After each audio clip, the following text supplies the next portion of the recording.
Hello and welcome back to another episode of the Physiology of Endurance Running podcast. I'm Dan, joined by Owen. How are you doing today? Yeah, good. Yeah. How are you? Yeah, good. Good. You had a nice threshold session this morning. Yeah. Just about threshold. Kept it Yeah, under. yeah. The Yeah, no, endurance good. collective session, wasn't it? I heard. It was, yeah, big group. Yeah, around Beat Park, which is nice. Nice first outdoor session in a while. So nice to see I'm actually maybe as fit as I thought I was, but you never know with the treadmill. Did you So manage to hang on to Jen? I did.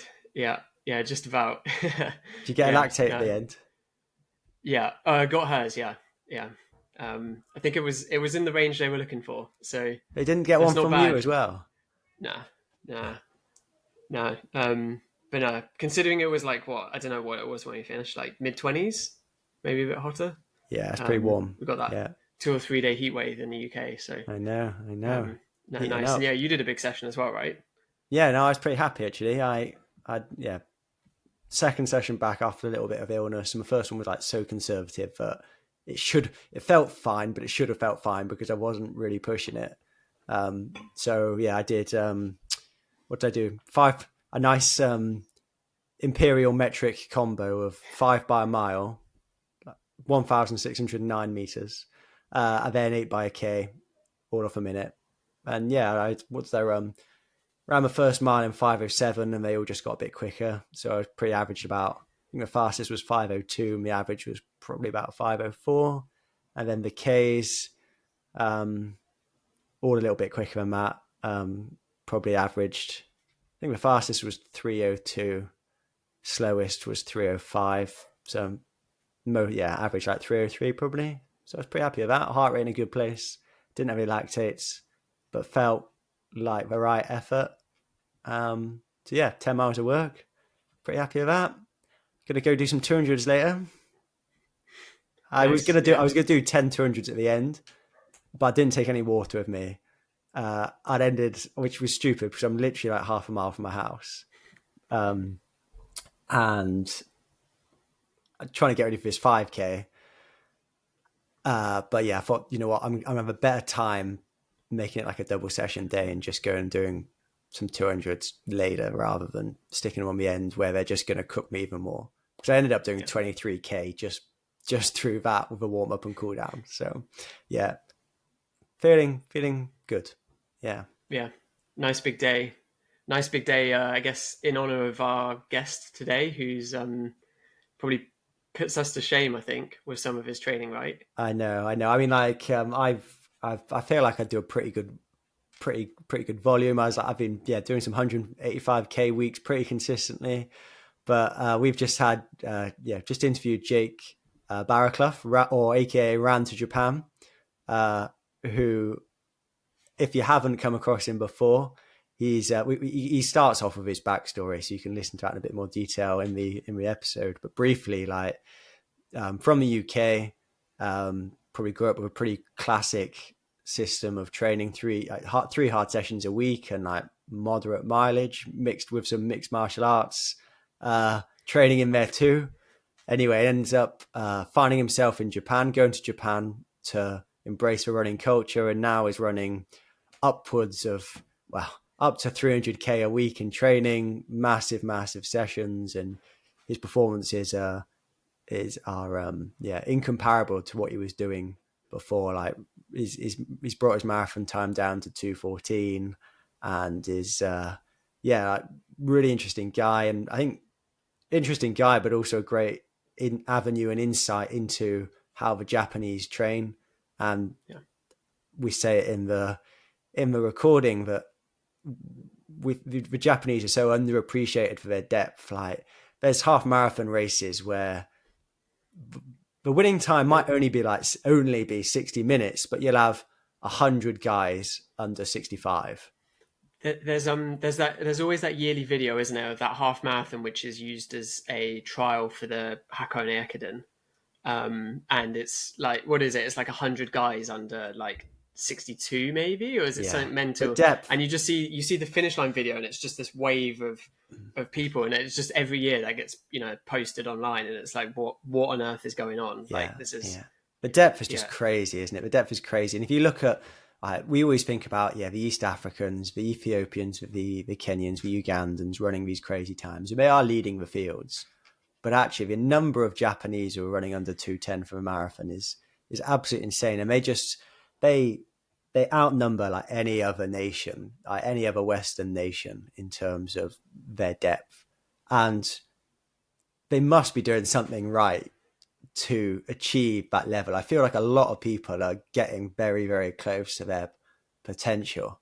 So I do think we've made a mistake in ignoring what they've been doing in their training. And maybe they're not doing everything perfectly, but I think they're they're certainly more successful than any of the European countries or the US in cultivating, especially the half marathon and marathon runners. yeah, yeah. And I guess what's really interesting with Jake is he is bringing some of that information to English speaking audience, which like is really fascinating. Like when you said we were going to interview Jake, I remember saying to you like this sort of happened a bit with Brett Lana with Japan Running News. He was sort of one of the first English speakers to go over there and produce or bring this sort of information of what's going on. And then Jake's now sort of ingrained himself in the way that like an anthropologist would do. And we mentioned a couple of books as well, don't we? We mentioned Anne Finn's sort of book about the way of the runner, and then also Michael Crawley's book about running with Ethiopian distance runners. And they're both sort of, well, Michael's especially is he's an anthropologist, and that's sort of what Jake's doing as well. He's there and he's documenting, and then like part of it's discussing his training, but part of it is this is what's going on, and he sort of talks about some of the changes even in the sort of Japanese training style and training approach. It is changing as they're influenced by the West as well, which is really cool, really interesting to hear about. Yeah, yeah. I think no, really, really enjoyed chatting to Jake. Definitely, good one to go and listen to. Just probably less sciencey, more anthropological. Is that how you say Yeah, it? But observational. Yeah, observational, yeah. But really, really interesting stuff, and definitely gets yeah, you thinking about your own training and where you actually maybe do have a lot of room to improve still. So yeah, definitely, yeah, I enjoyed it. I really enjoyed it. yeah. Good chat.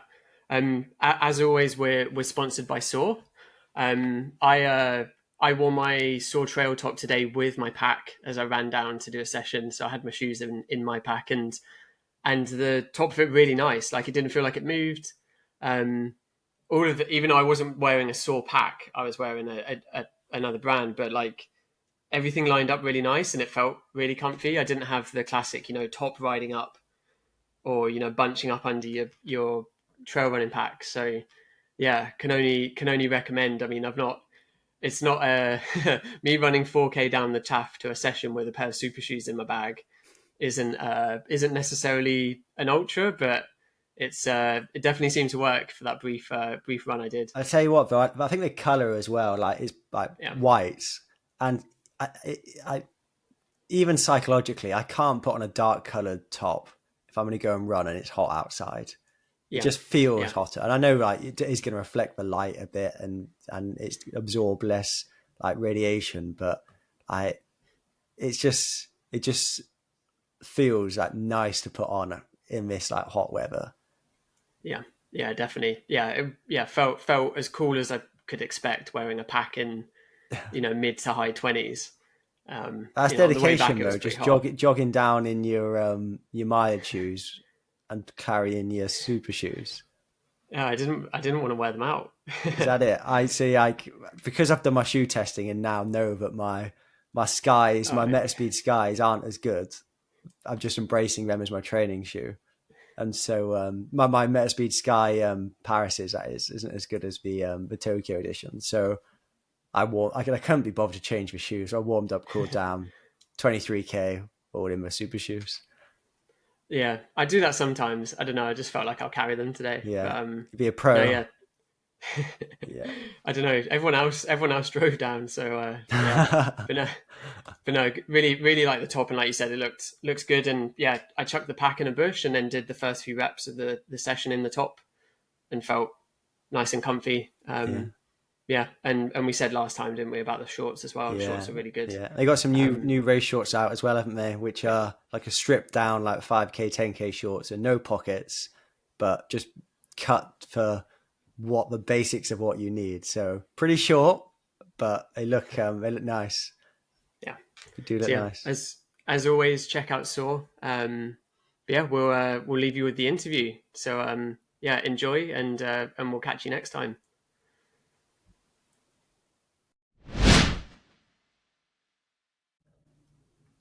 So we're very lucky today to be joined by Jake Barracluff, aka Ran to Japan. Jake, how you doing today? Yeah, no, good. Thanks, boys. Yeah, joining evening my time, but yeah, it's good to come on. I know that from the outside, our training approaches look very, very different. Yours is probably the smarter approach. Mine's the train harder, but I've actually, yeah, been listening to this podcast for ages, like pretty much since you started. So I reckon there's a lot more crossover than people think. Yeah, I'm definitely looking forward to digging into that a bit. So, what have you been up to today? How many Ks have you done? What's your training day look like?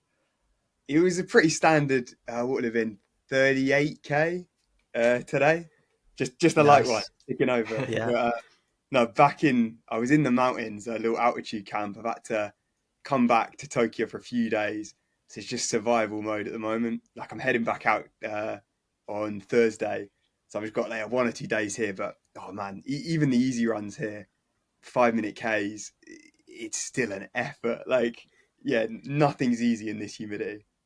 yeah, yeah. I mean, it's heating up here in the UK, but like I think it's hit 30 degrees, but the humidity is not anything I think like what you're experiencing out there, and that does make a big difference. So 30K easy day. How are you splitting that? So I How had, you? yeah. This morning was I sort of attempted a session. It was 3 by 5k.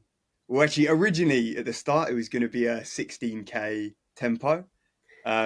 Quickly within about 3k, I realised there's absolutely no chance. I think the hardest thing is the continuous stuff, like in this humidity.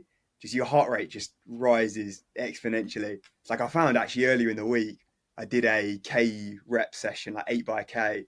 It was actually the quickest I'd ever done. So like something like that isn't too bad, but anything over maybe 10 minutes of work, and I'm just absolutely gone. So yeah, I'd split it up into 3 by 5k. A little bit of progression there this morning, but I mean the pace is.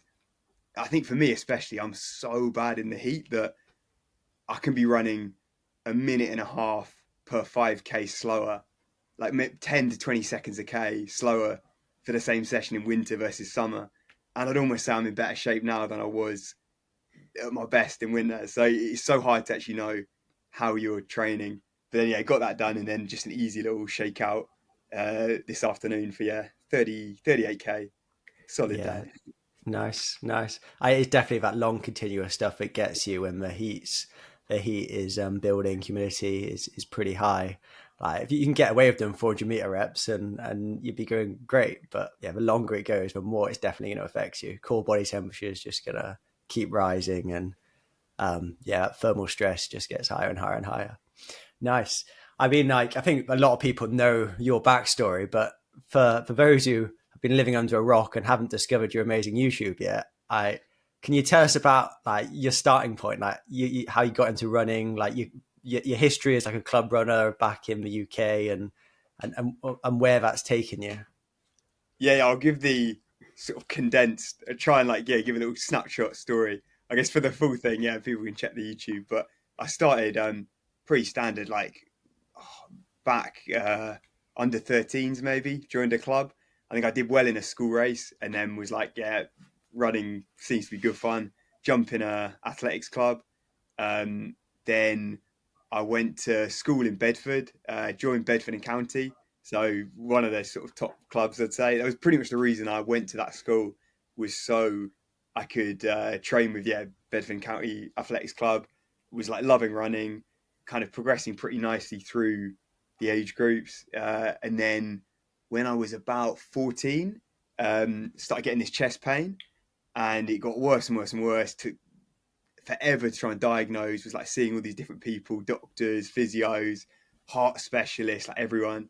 and ended up having surgery twice for it. So it's called median arcuate ligament syndrome. It's like super uncommon. I think actually I was the youngest person to ever have the surgery through this surgeon. It's mostly kind of like older, like 60, 70-year olds. And then, yeah, I'm coming in like 14 or whatever. So I had pretty much from, 14 to 18, couldn't run at all. Um, and during that time started MMA, mixed martial arts training. A little bit different, but yeah, I managed to do that without the pain for some reason.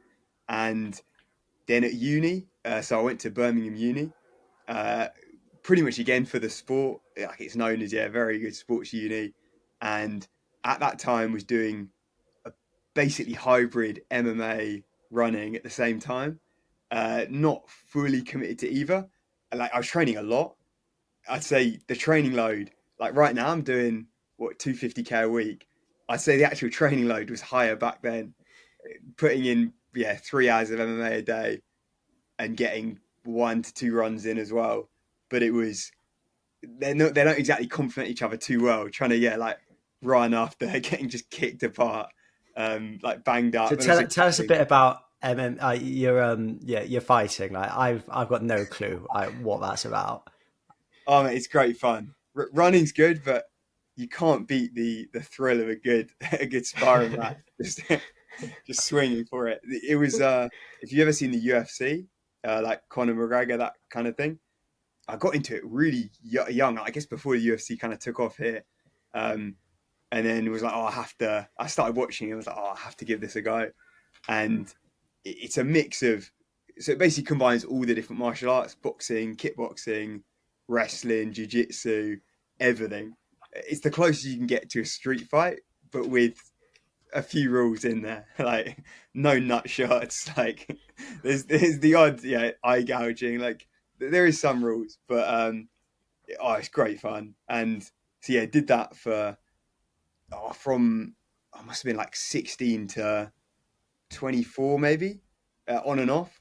I found the running actually helped that. It's like I had great fitness, so I could outwork people for MMA, but I was carrying probably 20 kg of upper body muscle at the time. So I wasn't exactly the ideal build for running. So it meant that it was a bit of a slog trying to get around running when you're just carrying that extra muscle. And then it was only at maybe 24, 25 when I realized that I love the sparring, the fighting part, but a lot of MMA is just technique. It's like drills. You spend hours and hours just drilling the same move, the same submission, the same technique. And I just found it quite boring in the end. And I was like, I realized it never felt like a chore going out for a run. So I thought, all right, I'm just going to stop the MMA, see how far I can actually go of running, like properly commit to it, go from doing, maybe at that point I was doing 100k a week, to being like, okay, what if I just absolutely hammer this, take a gamble? Because at that point I've got nothing to lose. I'm like, I might as well just throw everything at it, triple my mileage, see if my body can handle it. Maybe that MMA background, I've got those rock solid legs that maybe that's helped the durability. And then just kind of decided to train like a pro for the last 2 years pretty much, and just see where it can get me. So is it only 2 years you dropped your MMA? Is it? It was, when was it? Probably 3 years now. I reckon I've been in Japan nearly 2 years, and I probably quit MMA maybe 6 months before coming out, a year before coming out. Yeah, and you went out to the US on a scholarship for a couple of years. Is that right? Yeah. So that was, I sort of trained hard, maybe the final year at Birmingham Uni. Well, I stayed on an extra year, whatever. I think it was during COVID time. I was like, I wanted to get a scholarship to the US. To me, it was like a 2 year holiday. Because I'm like, I can't believe they pay for everything out there. Like, you get a fully funded scholarship, get a master's. I can do the MMA there. And I wasn't, the uni that I was at was like way down. It wasn't like a D1. So the actual level was so low in comparison. Like I was the quickest in the team. I don't think anyone else in the team had broke 16 minutes for 5k. So it was like I didn't have to put in a lot of effort, but could still get a full ride scholarship. So for me, it was unreal. And then it was only really at the end of that I kind of decided to go all in with running. And Nice. Yeah, then because you're running like, you're running decent times in that period before you really committed. Like, I'm just got your Para 10 open here. Like, you're running like 402 for 1500, and if we got 1529 5K, that sort of level, isn't you're operating at, isn't it? And a I reckon that's 238 marathon. yeah. I was that 1500. I don't think I'd break that now. I reckon I'm not breaking four at the moment. But actually, the marathon was that was almost the turning point. So it was like at my college, the division we were in, they had for nationals marathon. So like it's quite weird. Like as part of the track, like outdoor track, like 5K, 10K on the track, they also had this road marathon attached to it. So I just about 8 weeks before it was like, oh, I'm just gonna give this a go, and that's when I stopped MMA, trained for 8 weeks. Actually, that marathon was it was great prep for Japan. It was in like 35-degree heat, like 90% humidity. Half the field dropped out, um, and so I managed to end up winning that. Uh, and then after that was like, oh, this is quite good fun, Like I enjoyed the training. I think I'd smacked out maybe 8 weeks of 100+ miles a week, 160K maybe, and I'd handled it pretty well. And then it kind of just built up and up from there. are you so you then I guess ended up in Japan, but can you talk us through the process and how you got there? Because I think that's quite interesting. Yeah. It was. I was just randomly came across his book, The Way of the Runner, Yeah, at it's Harran Finn. and Have Harry you Finn, boys? yeah, Yeah, yeah, yeah. Have I've you read read it? it. Yeah, yeah. good book. Good book, very good book. And that was what. Before then, I hadn't heard a thing about Japanese running. Literally didn't have a clue. Like I think a lot of people, it flies under the radar because, like on a world stage, you see the Kenyans, Ethiopians at the top winning the marathons. But then if you look at that one level just down, like the depth that Japan have is absolutely insane. And they're doing it clean. That's all I'm saying. There's never been a Japanese distance runner popped. So take from that where you will. But yeah, I respected the culture. I think they're good because they work hard, not because they're the most talented at the marathon. You look at their shorter distances, 5K, 10K, like terrible in comparison to the like Western runners. Yeah, we're getting 20, 30 guys each year running the equivalent to their like national record for 5K, but it doesn't convert for us for some reason. You look at the UK, we're so weak in comparison over the marathon. So there's clearly something we're doing or not doing in our training where all those guys that are running quick over 5K, 10K, they're not translating to the marathon. Whereas Japan are almost overperforming. They shouldn't be as good as they are. They shouldn't have hundreds of guys running sub 210, but just through slogging the miles, putting in huge weeks, huge training load, I think they've got there. And so that's what really stood out to me because like I see myself as having no natural speed. So then but then I could handle the volume. So I kind of thought, yeah, this approach was could suit me maybe. So that's when I kind of went all in on it. Hey, you've got more wheels than me. You've got a 201 800 on your Power of 10 there. And What's your? I'm a 204 best time, and I'm not breaking that these days. But I had a question like based on that. I'd put in for later on, but whilst we're here, like, yeah, like the Japanese completely overperform in the half and the marathon. And actually, if you look at their national records over the shorter distances, like you said, they're pretty weak. Do you think that's a culture thing in where they place their emphasis, or like how they approach their training, or is it more genetic based? Do you think that they're just not they're they're not that talented, haven't got that great top end, but through training have arrived somewhere they can just sustain really high percentages of their max capacity for a long time? What's your take on that? It's basically a combo of everything. The big thing is that they're all training for this Hakone Ekiden. So this like I think it's the most viewed race on earth. Like 50 million people, all Japanese every year that tune in, and that's half marathon distance, and it's for uni runners. So from super young, they're already training towards basically peaking. To them, it's almost as big, if not bigger, than the Olympics, like running in this Hakone Ekiden. So then, I actually learned recently. I didn't realize how young they're starting, but from middle school, almost everyone's double daying every single day. So you've got 14-year-old boys, girls running twice every single day, getting up at 5 a.m. to get their morning run done, then coming back after school, whatever, doing it again. And then already by high school, they're up to sort of 10K distance. That's like the standard.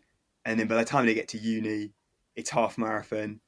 So then coming out of uni, they're basically prepped to just be elite marathon runners just from these years of huge training. So it's the system that kind of sets them up for it, I think. But then equally, there is guys that train for the shorter distances, 1500, 5K, and I just think they don't have the wheels. I think they're just genetically not that quick. It must be something to do with the short legs, maybe. So I don't know what it is, that they just don't have that speed. So they are suited so well to the sort of longer stuff. Yeah, I mean, I'm stereotyping slightly. Like, you think of the Ethiopians and the Kenyans, and you go, well, you look at their like leg to body like ratio, and they're like 90% leg, aren't they? A Japanese are in some ways the opposite, aren't they? There's a lot of body there and not all that much leg, which probably It's does funny. lend itself to faster running. Yeah. No, the stereotypes 100%. It's like these the Ekiden races. There was one that I went to where, yeah, there was a mix of on my leg Kenyans, Japanese, and then me. And like I'm the tallest by a mile, but my waist is like a foot below the Kenyans. It's an absolute joke. Their legs are just huge, and then the Japanese the opposite, where it's loads of tiny little steps. So I think, yeah, I guess for generating power, it's going to be a struggle over the shorter stuff. I think I can't remember if it was in the way of the runner, but I remember reading as well that like a lot of marathons in Japan, the paces for the men is just set at 2:06, Yeah, and it's just you hold on, and that's what the pace is. There's no debating like, oh, we're going to go at this pace. That's the pace, and if you want to go over it, you can, and you blow up if you don't, sort of thing. So I think that just sets up the system as well, doesn't it? Like that's the standard. You have to get to it. yeah. It's 100% true. Actually, every marathon here, every major marathon, there's only one pacer, and it's 2:06, and it's like 3 minute Ks basically. So it doesn't matter if you're a 2:20 guy, 2:15, 2:10. You're just going at 2:06 as long as you can, and dying painfully. But that's actually quite similar to some of what the East Africans do, isn't it? And that you'll see them at London Marathon or any of the marathon majors. They can't all believe that they're in 203 shape, 202 shape, but they will go off at that pace and just hold that for as long as they can. It's just this one day it'll just stick, won't it? They'll just be able to do it all the way. That's the thing. It's That like that belief. one day when you feel good, you pull off a huge time, like, and they don't care whether they drop out, have to walk the last 10K. It's like, oh, it's not seen as bad in Japan. It's like, oh, you gave it a great go. There's no negative stigma for that. It's like, oh, next time maybe you hold it. It's like, yeah, you got the balls basically for committing to it. They respect that more than just running even pace and like a sensible race throughout. Yeah. So you mentioned Hakone Ikedin, which is like the college university sort of race, but then there's also the corporate sort of running system, right? And that's what you've sort of, I guess, been a part of recently. Like you've been training with the Suzuki team, right? Yeah, Are you okay just to explain sort of how that works? Because that's completely unique as well, isn't it? It's not seen anywhere else. yeah, it's crazy. It's why there's so much depth post uni, whereas like abroad, how hard it is to turn pro. Like even if you're at such a high level, most people have got to get a job, work full time, 40 hours a week, and then trying to run like however 200K a week plus around that is pretty brutal.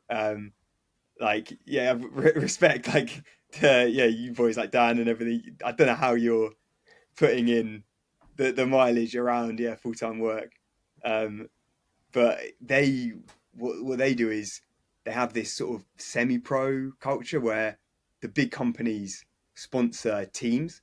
So it's all like Honda, GMO, Toyota, like all of these big companies have an Ekiden team attached, and then the runners are employed to the company as like regular workers, but they only have to work, I mean, depending on what the team is, maybe half a day each day. So they'll do their morning training, work from 9 to 1, and then they have the afternoon off for training.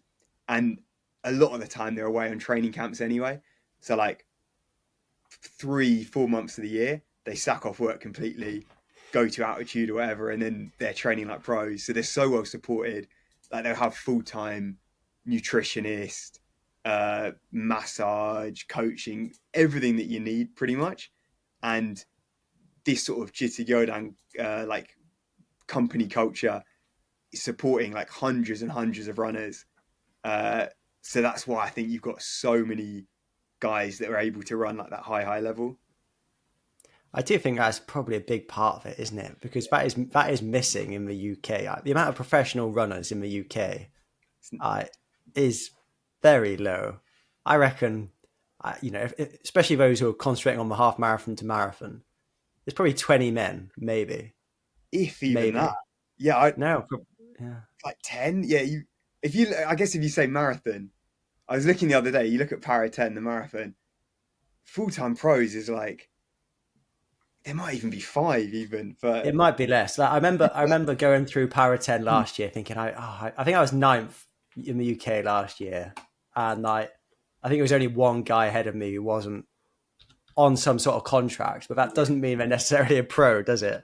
Because that's the thing. Even the guys that are sponsored to a brand, like, I don't know whether they're making a full-time living from that. It may be semi-pro. Yeah, it's maybe just like Phil Sessman, Mohammed, Emil Caress. It basically could just be the Olympic boys that are full-time. Ben Connor, maybe. It's pretty tough. You can see why we maybe struggle in the marathon. Yeah, but I think there's plenty of talent in the UK. And I do think there's more of a focus now on the marathon than there was probably 5 or 10 years ago. It's definitely the sexy event at the minute. But like, which we'll talk a bit more about later, is that to really get the most out of yourself from a marathon, you need to be doing so many hours of training, but it's not really feasible around doing your typical 9 till 5. Nah. Yeah, no chance. I guess if we want to talk about some training, what if just at a high level, can you sort of talk about how your training now is maybe different to when you were maybe in the US college system, or before you went to Japan? Like what are some of the real like big picture differences that you maybe notice if you reflect back? Yes, I think in sort of Birmingham uni or for the US, we do the classic track stuff like 10 by 400 off a minute, like the sort of 1500 type work, or like maybe 5 by a K. A tempo run might be 5 miles, 8K. Those are your sort of classic, sort of standard training each week. And yeah, I found like I can smack 400s all day. I don't get any quicker over 1500, 5K. Like I remember at Birmingham, just every week rinsing the classic 10 by 400, maybe, I don't know, 65 seconds. I could still never break 4 for the 15. And so I don't know. Yeah, for me, that just seems to have no impact whatsoever. And then as soon as I switch to the sort of high mileage approach, the Japanese approach is all like the traditional style is just huge training volume, massive long tempo runs, some track work, but usually tailored to maybe 10K, 5K at the absolute quickest, but usually probably would be sort of 10K pace, 10K effort if you're ripping a quick track work. And for me, I just found when I'm in my best shape for the marathon is when I can PB over 5K, 10K, half marathon. I'm sure I could PB over 15 and 800 as well. Just getting strong, like bringing up that top end, that marathon strength, seems to just raise everything for me, like the speed as well. So I think that kind of training's so well suited to me. And like, the volume then of training is completely different as well. Yeah. So I mean, I know you've been on a bit of a mission to get to 300K. is 300k something that's pretty common in Japan, or is that sort of a bit of a YouTube target? Get some views. Well, the funny is when I came out to Japan, so there's so little information. Like I was trying to research their training outside of the way of the runner. Trying to find anything in English is near impossible. I think that's why I guess I'm lucky with my channel that I found this sort of niche where for actually talking about Japanese running in English, like yeah, it's very hard. There's very almost no one doing it. So then I managed to find these old school training diaries. I think it was on Let's Run, maybe. It was like a forum on Let's Run, and someone had translated some old school like 1980s Japanese training logs, and the guys there were doing 1,000k a month, so like 250 plus k a week. So I kind of went out to Japan thinking, oh, everyone's doing this. I was like, oh, that's the Japanese approach. 1,000k a month, every single runner's doing it. It was only the more time I spent here, I've realized that actually a lot of the newer guys have left that old school philosophy behind. I mean, they're still on very high mileage compared to Western runners, but the sort of 300k weeks that the old school guys were doing, and coincidentally at the time, so like the 70s and 80s, the Japanese men were like winning world majors, world champs, Olympic medals, and then the women in the sort of 90s and 2000s, they were pretty much the best in the world. Yeah, like tons of Olympic medals and everything, world records. They were the ones doing these sort of 300k weeks. So it's why, from my perspective, I'm like, I think my biggest talent is the durability to be able to handle the workload. So I just think I might as well throw everything at it and see if I can get to that, like the old school guys are doing. Because if I train the same way as Emil Corres, Phil Sessman, Mohammed, they're so much more talented, I think, than me, speed wise, whatever. Training the same as them, how am I ever going to close that gap? They're always going to be so far ahead. So the only way in my head to close the gap, try and reach that level, is to just outwork everyone. Pretty much the thinking. I think Yeah. I think I've seen that training log bouncing around. Is it the guys like doing triple runs every single day? Yeah. Yeah, yeah, It's like the yeah. I've only seen one that in photo. English you can find. Yeah. Yeah, I see it get posted. It gets posted by Christian from Norway like once every sort of 3 months on Insta, and I see it and I'm just like, this is mental. But yeah, pretty funny that But yeah, like also some that's crazy what it long is. runs as well. Weren't they Yeah, doing like 60k, Yeah. 80k long runs? Like not jogging either, like 4 minute Ks and stuff. Yeah, 4 minutes. The guys actually, couple guys that I follow closely, the Soul Brothers, they knocked out 128k at I think about 4 minute k pace, which they describe as a jog. Just a casual 128k. Yeah, yeah, and it is crazy. And most people, most like Japanese athletes and yourself, just going hard twice a week rather than three or four times a week. Yeah, it's definitely not. That was a big change as well. I was on back in the UK at uni. Yeah, we'd probably do what Tuesday, Thursday, Saturday, maybe sessions. There's just no way you can do that when the session volume are huge, and then also the running around that, just the weekly volume. Because these sessions, I mean, it's very common stuff like a 30k time trial, or like they call it time trial. It's sort of 90% effort. Again, like 40k time trial. Those are like you're going to need a couple of days coming off the back of that. So in like a typical week, it might be one quicker session and one longer session, and then a whole load of easy jogging around that might be sort of standard. I wanted to. I guess it's not quite the same as that, but like in your recent video, like you talked about this set training Mm. where you sort of do a block of sessions, and then I presume then there's a block of easy running. But could you talk about that as well? Because you mentioned that it's maybe what happens in the summer as well. So there's sort of seasonal changes to the training as well, I guess, going on. Yeah, this is something I literally found out a couple of weeks ago.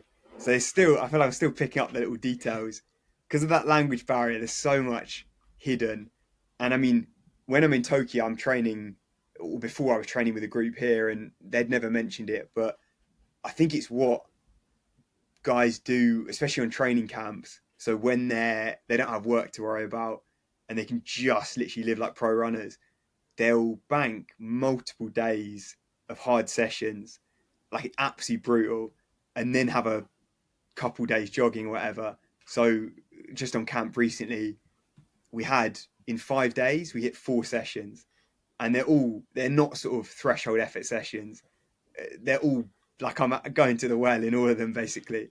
And like, yeah, it's so tough. But what did we do? The first day was 10 by a K intervals on a cross country course. It's like really up down.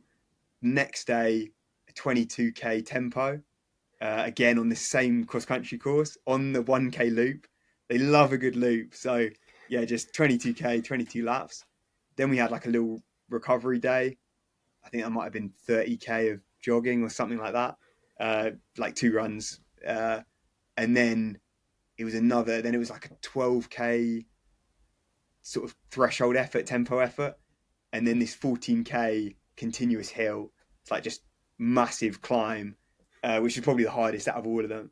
So yeah, you're thinking you're just stacking these huge intensity volume spells together, and then you're having some time off. And I think their thinking is that it's to sort of replicate the fatigue you'd have in a marathon, like 30K onwards, when your legs are pretty banged up. It's really hard in training to replicate that. So by just doing multiple days back to back, you're building up more and more fatigue and practicing still, keeping the legs spinning, trying to hold on to that pace when you're absolutely knackered. So yeah, pretty good fun. But no, I found it pretty interesting. Like still, yeah, learning these little new things.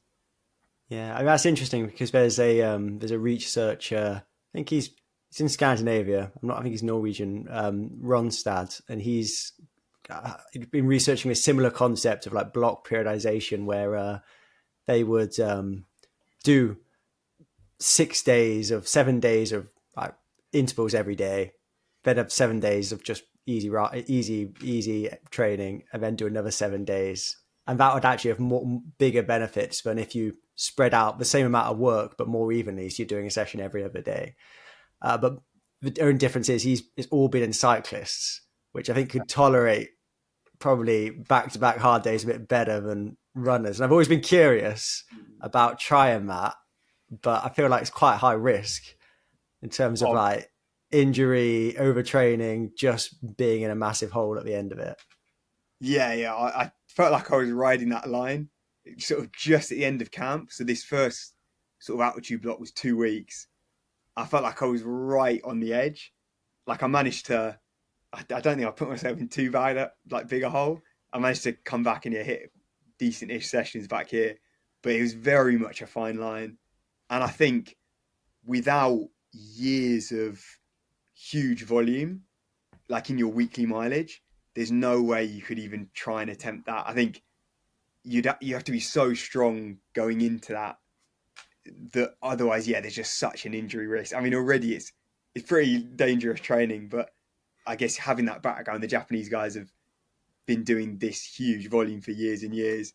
It suits itself more to that style.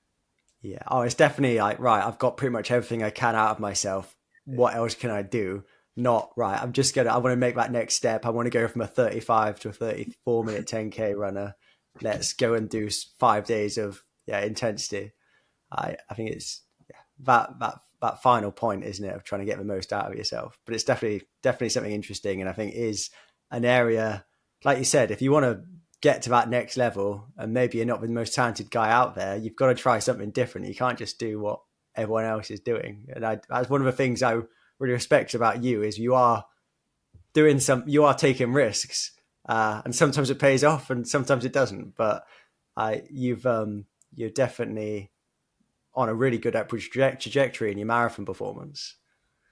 Got to take the gamble. Yeah, I feel like I've got nothing to lose, so I might as well throw everything at it. See if it works, basically. It's an experiment, I guess, my training. Yeah. I mean, like one of the things that I think is interesting is that there's obviously a trade-off between intensity and duration. And if you're doing so much mileage, you can't hit as much intensity. And like you're doing some of your easy days like really easy. Like I'm assuming they feel pretty easy. Like your 5 minute K'ing and so on sometimes, but that's going to be just necessity to get through 250 plus K a week of training. Do you, what are your thoughts on that balance of the sweet spot between intensity and duration? Because you could go and do 400K a week if you literally just did 6 minute Ks all the time, I guess, but that probably isn't optimal. I'd say the West are probably more towards the intensity spectrum and in general. And a lot of guys I've seen on your Strava recently, you've done some easy runs at like 405 a K, 4 minute Ks, and your comment was, how do people do this every day? This is why people can't run high mileage. And I do think coming from the West, people are a bit, it's definitely with Strava, they're like, oh, if it's not under 7 minute miling, then like it doesn't count, does it? It's not worth it. And like, what are your thoughts on that on that like balance, and have the Japanese got it better, or do you think actually maybe they've taken it a bit extreme in the past and that's why people are coming back to still high mileage but not 300Ks? What do you reckon? I know that's a really vague, like, just Yeah. thought dump on you there, Jake, but The way I see it, if it's under 7, it doesn't count. It's not an easy run at that point. But I think for me, it all comes down to the sessions. It's basically, if they're being compromised in any way, if you can't get 2, 3 good quality sessions in, then the mileage has gone too high. So I'm always kind of experimenting, and there's been periods where I've dropped it down a little bit, I've gone up all the way. So there's always fluctuations, and with fitness and time of year, that plays a big part. Like, I find it so hard in summer here, whereas in winter, yeah, the pace is just, it's absolutely no problem. And I'm trying to think back, like when I was at Birmingham, I do a lot of my easy runs sub 7s, and I notice it even when I taper. So like when I, before like any of my target marathons, I might drop down the week of it to like, I don't know, 160K maybe. And even then, I find I'm, without trying, naturally going closer to 4 minute Ks. So it's purely, the fresher you are, the less mileage you're doing, the quicker you'll do it. But if, for me, whether I'm running 5 minute Ks or 4, I don't personally think I'm getting any more benefit endurance wise, whatever, from doing it at 4 minute Ks, but I'm getting a lot more muscle damage and the recovery's a lot harder. So my heart rate's very similar running either's probably in the same zone. It's still, for me, what feels easy. So I'd rather do it on the slower end, save myself for those massive sessions so I can have that massive distinction. I want to hit the easy's easy and the hard's hard, and keep a very clear distinction between them rather than everything being in a sort of grey zone. Yeah, and I guess to sort of follow up with that as well, I know Dan wanted to ask this, but sort of on a daily basis, like how in the oven do you think you are? Like you said, you're riding that line. Yeah. Oh, this morning I was knackered, or yesterday I was absolutely knackered. There'll be times when I'll be planning a session or something, and then I'll just get out on the warm up and be like, yeah, this isn't happening. So then I just push it back a day. So I've got no problem with taking an extra day of jogging, take 2 days post session, then hit another one. Like, that's absolutely no problem. I don't have a real fixed week. Like, I've got to do my hard day on Wednesday. That, nothing's changing that. It's all done on feel. It's like, if I'm feeling a bit tired, I can just jog. For me, the mileage doesn't ever feel like it's draining. Like, even if I'm tired, I feel like I can still get out for a 20K and a 12K or whatever, and then the next day I'll be fully recovered. It's like just getting a bit of easy jogging and easy mileage seems to refresh me. I can escape the oven, but there's definitely times, yeah, when I'm pretty knackered. is there a point where like you go out for your easy run and you find yourself that actually today for my normal effort I'm 6 minute K'ing here, this ain't worth it? or do you just power through? Because I've had days like that where I normally do run a little bit quicker than you, but I'm not hitting as much mileage as you. And like sometimes I go out the door and I am like nearly 5 minute Ks for the first like couple of K, and I go, you know what? This is so much harder than it normally is. Not worth it. I'm cutting it short. Oh, I never really cut runs short. I might slow the pace, but I mean, even if I'm absolutely cooked, I find it never goes above 5 minute Ks. If I was like, I really couldn't break 5 minute Ks, I'd be like, okay, there might be a bit of a problem here. Like on a warm down post session, that's a different story. Like, I'm not Yeah, breaking yeah. 6 minute Ks. Like genuinely, I'm very rare to break six, and that's a good sign that I've hit the session hard enough. But yeah, I don't know. There's never a point where I'm like, oh, I can't. I'll always try and power through an easy run.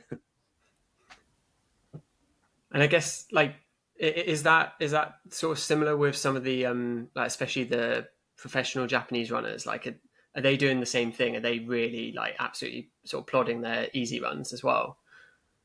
Most of them, or it sort of depends.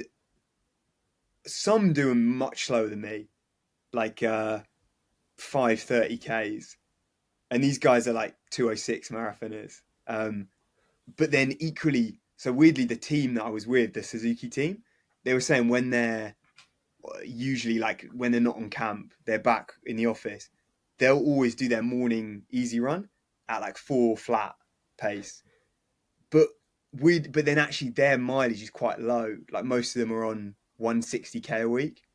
So I think it all comes down to which approach you're on. If you're on that more old school Japanese, huge mileage, it's always jogging, really, really slow. If you're on maybe this newer wave, which I don't know whether it's better. I mean, the Japanese results have been getting worse and worse worldwide comparatively. They're definitely nowhere near the top now, whereas 20 years ago, they were right, yeah, at the front. Yeah, you did have Japanese men winning marathon majors, didn't you? And Yeah, stuff yeah. like that.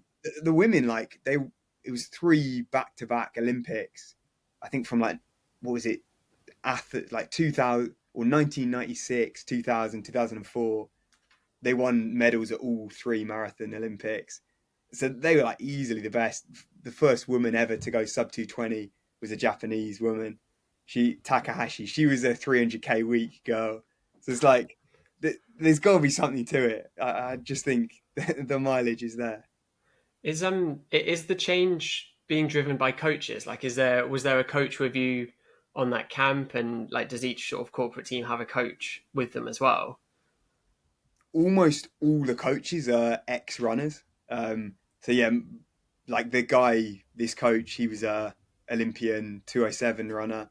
He was, which maybe's influenced his training. He was probably the lowest ever Japanese mileage runner to run or to go to the Olympics.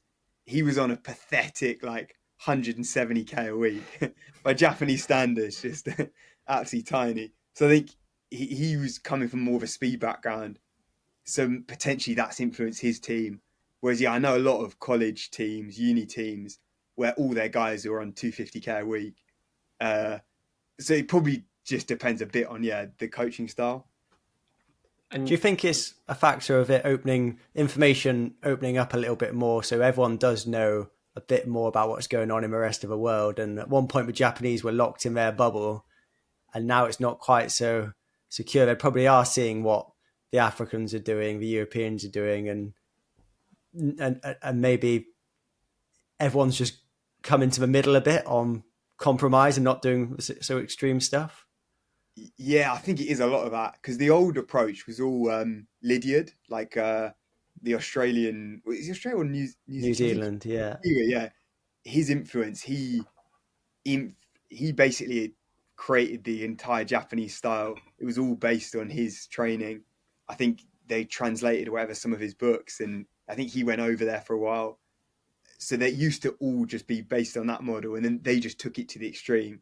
Like they kind of put their twist on Lydiard, and we're like, all right, he said do this much, let's double it and see what happens. Whereas now, you hear people talk about threshold, like Jakob Ingebrigtsen. Like I've heard more stuff like this popping up, so I'm sure there's got to be some influence from outside. Yeah. Have you I mean, I've seen YouTube videos of Japanese college teams taking their lactates and writing it on a board and all this sort of stuff. So it's I was about to definitely, ask. Yeah, like yeah. have you started to see lactate pros popping up? Yeah, some of the college teams, yeah, they have all the fancy tech. So I've seen, yeah, there's definitely some. It's super split though. It seems to be still very much team dependent, how they train. I guess with all this training, what are you sort of aiming for? What's the goals for the next sort of 6 months? So for this year, I'd love a sub 210. That there's the magical barrier. Like so that's what I'm for a winter marathon aiming towards. Try and just basically smack a huge summer block at the moment, strength block, and then once it starts cooling down, finally try and lock into that kind of try and get back to like pre Tokyo marathon. I'd say I was in my best shape. Get back to that and surpass it hopefully, and then see what happens with that. So it's all just at the moment just see how quick I can get, how high up the British rankings, wherever I can close on you, Dan. Come for that Well, time. it's just getting more and more competitive every year. Like it's ridiculous. But yeah, yeah. Have you got a next marathon confirmed? I do, but I can't You can't can't. reveal it yet. I'm That, afraid I've got to save it for a YouTube video. What have you got on the cards later? I'm doing Valencia with half the known world, I think. Yeah. Uh, Yeah, It's got potential. I've heard it's a good one. So it yeah, is. yeah. It is. It is a good. I mean, I've gone twice, PB twice. Got to just keep going back. So It why does wouldn't seem I? like the move. Yeah. I mean, one of the one of the questions I had about your own training is like you're doing so much impressive stuff now. Where do you go from here to make that next jump? Like, where do you see the gaps in your training in terms of what can I do more to get to 210, for example, sub 210? So I think the biggest thing is joining a team. So I noticed. So when I came to Tokyo, I was probably in I don't know 225 marathon shape, and at that point, so at that level, there's amateur runners like enough in Tokyo that I could train with, who aren't part of these corporate teams or these uni teams.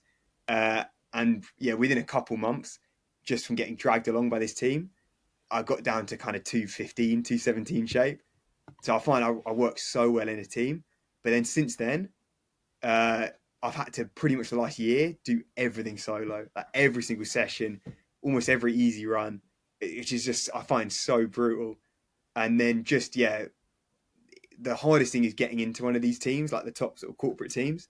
But I think if I could do that, like I noticed just the couple weeks I was with this Suzuki team.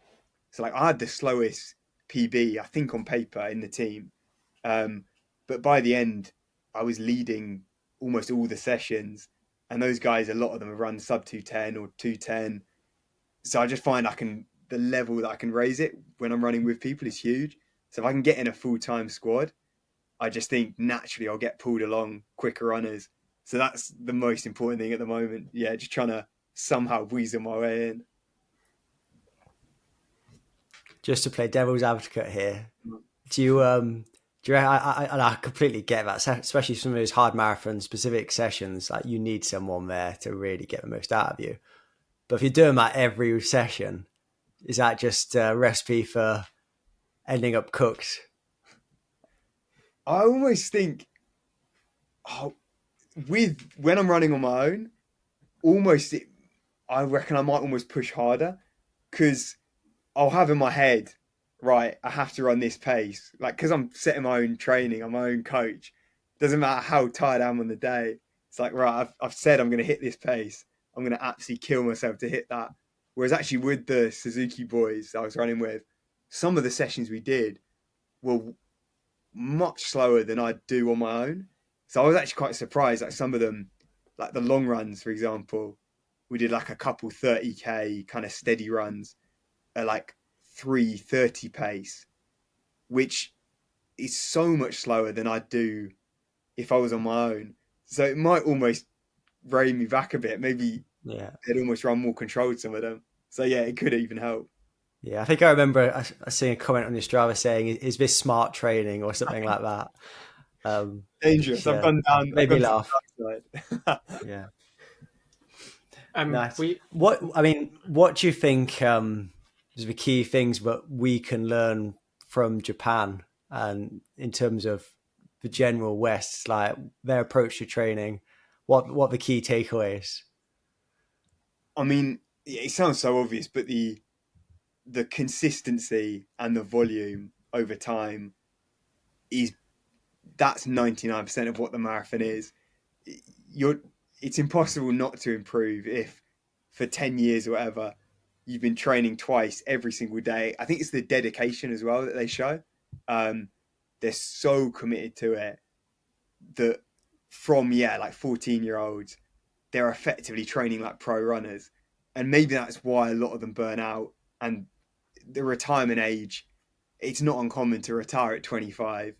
Like by 30, you're basically you're done. But I think we don't have to go that extreme, but clearly there's a correlation between them doing so much mileage from young that by the time they're 20, they've ran, I don't know, 20,000 K more than your average Westerner. And even you see like the Kenyans and stuff, you hear the stories about them running to school when they're young and all of this. It's that lifetime mileage you're building up. There's got to be something in that they're just going to build up such a resilience that then you add a bit of speed in there and suddenly you're running a quick marathon time. Because so much of the marathon is just, it's the boring, like 80% of the week where you're running easy, you're just grinding out the mileage. I think a lot of people back home, they want to do the fancy stuff, the quick track sessions, maybe the fast, easy runs that look better on Strava. Whereas, it doesn't need to be glamorous. All the top runners, the Japanese, the 204 guys, 205 guys, they're running 5-minute Ks. So if it's good enough for them, then it's good enough for the rest of us. Yeah, no, I think it's a good message. I mean, one of the things that I think is great about the marathon is you are so much rewarded for what you put into it. Like you in the shorter distances, like 800, 1500 meters, you need to do loads of training to really maximize your potential. But so much of it is just genetic. Like a 16-year-old ran 142 for 800 at the US trials, which is insane. Crazy impressive. And obviously that guy is training really hard, but he's only 16. He can't have done that much training.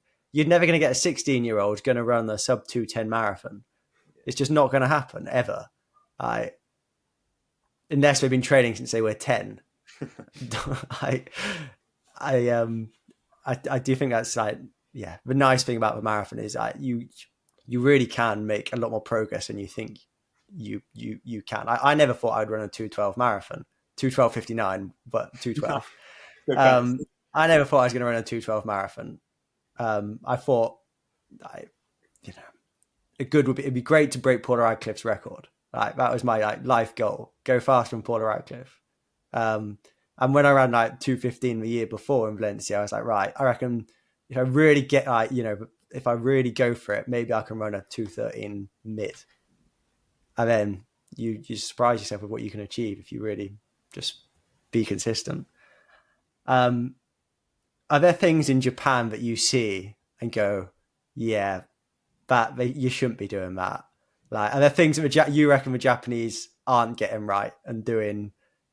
There's probably things that maybe they could learn from what's going on in the UK, or more like scientific based approaches to training or whatever. The absolute biggest one that immediately comes to mind is the sleep factor. It's so strange, and I just can't get my head around this, but to them, almost sleeping a lot is seen as a weakness. Like you sleep more than 7 hours a night and you're slacking. Like it's something I can't. I've tried to have discussions with them and explain that abroad, and I mean there's been so many studies that I mean, even as a regular person, so like a lot of my teammates, these guys in Tokyo I ran with a lot before, sort of 220 marathon runners or under. Most of them are averaging like 5 hours a night, maybe 6 hours a night. It's just insane. Like I don't know how they're functioning at all, but it's so ingrained in the culture here that you have to, because from, yeah, like I said, from 14 years old, that you have to get up at 5 a.m. because that's when everyone trains. That's the time that for some reason it's just, yeah, it's seen as sort of strong or noble or whatever to do this throughout your whole career. So yeah, you don't see anyone getting 8 hours or more. Like I'm seen as, yeah, like insane, that because if I'm having to get up at 5, then I'm going to bed at 8 because I need to get my 8-9 hours or there's no way I'm recovering. And yeah, I'm amazed there isn't more injuries and problems, that somehow they seem to have adapted to just being chronically like underslept. I think that's quite a big talking point by Michael Crawley, that's did the book about training in Ethiopia, where Mm, they train super early, because like in Ethiopia 6 a.m. is effectively midday, yeah, so they're up at I don't think he said anything about like what time they go to sleep. So maybe because it's on the equator and it gets dark very quick and earlier, they're at sleep earlier as well. But yeah, they're up super early training. So I don't know, maybe that's the secret. I we're But mean, sleeping we too much. was it's gonna a say we broader can. Japanese culture thing, though, isn't Yeah, it? That they just love work. They not love, but like there's a culture of just working really, really hard. Not Yeah. just in their general jobs. That's my having never been to Japan. Like that is my understanding that they work really hard in whatever they're doing. Oh yeah, no, you've nailed it. It's the sort of 14-hour work day is very standard. Like, yeah, it's absolutely mad. Just brutal work culture. Like overtime is built in. Effectively, you're expected to stay 2-3 hours, whatever after. You can't leave work before your boss does. So if he's there till 10, you're there till 10, and then yeah, it's just built into the whole. So it's not about being productive. It doesn't matter whether you're sat at your desk just half asleep. As long as you're there, you're present, looking like you're doing something. That's what counts. And that's, yeah, it's just the whole Japanese system is sort of around that. Yeah. It's crazy, isn't it? It's crazy. I mean, on the sleep, like after my son was born, I was useless for like 18 months. Like just like doing the same training, not getting anything out of it. I ran like 2:15 when he was 6 weeks old, already being like the shape of my life, and then was just bad for like 18 months. Then suddenly it clicked, and I think he was sleeping a bit better. I adapted to it, and then started running well again. But I think it's definitely, I think you can get used to being a bit sleep deprived, but it's not optimal in any sense, like for training and especially doing the crazy mileage that you're doing. Yeah, recovery. It's like if I ever get less than 7, I feel it so badly. So I don't know if it's just because they've been doing it for life, they're just so accustomed to it. Imagine if they did sleep well, we'd have some sub 2 hours surely on the cards. It's Yeah. mental. um, I guess my sort of last question was just about some of the shoes, and I think again this came up in the way of the runner, that they all, at least at that point, were still wearing like racing flats for everything.